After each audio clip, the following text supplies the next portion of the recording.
you know me, I can't leave well enough alone.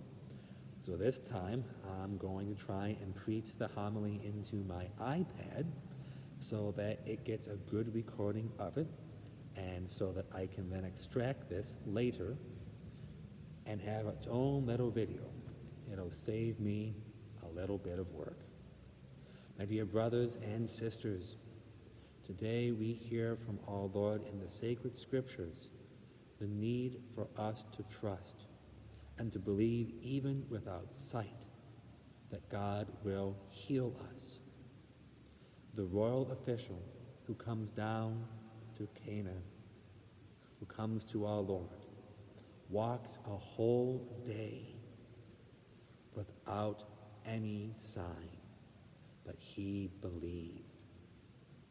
So that when his servants met him on the way and he discovered that his son would live, his heart found peace.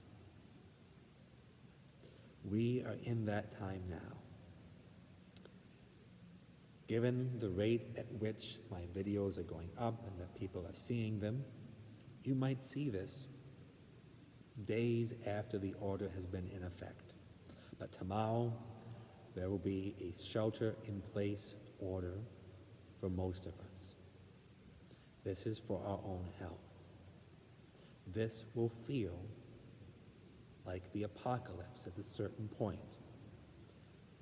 And it is, with the little a, not the big A. This isn't the big one yet, but this is an apocalypse. In Greek, apocalypse means unveiling, which is why St. John's book of the Apocalypse is also called the book of Revelations, of revealing, of taking down the veil, of showing. What are we finding out? We are finding out what makes our civilization tick. We are discovering which of us can control ourselves and which of us can't. We are finding out all sorts of things. And at such time, it's very easy to become overwhelmed emotionally. That is why we must place our hearts ever so much more into a trusting relationship with Christ. You see behind me, that looked like the end too. And that was the end with the big A. Because it is Christ's end. It is Christ's decision to bring this world to its fullness, to its completion, when we don't get to know.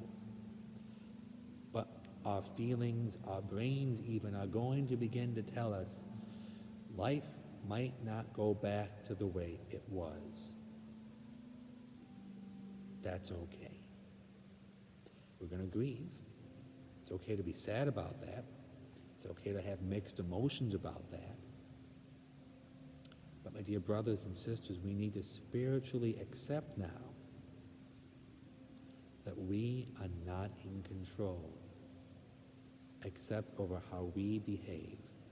And we need to do our utmost to make sure that everybody comes together, that everyone does his part or her part to make this work. God is in control. And as I have mentioned, but you might not have seen that video, this is not, in my opinion, a divine chastisement. God has not grown angry with us and decided to smite us. This is a fruit of original sin. A longer discussion I can't have right here, but let this be sufficient.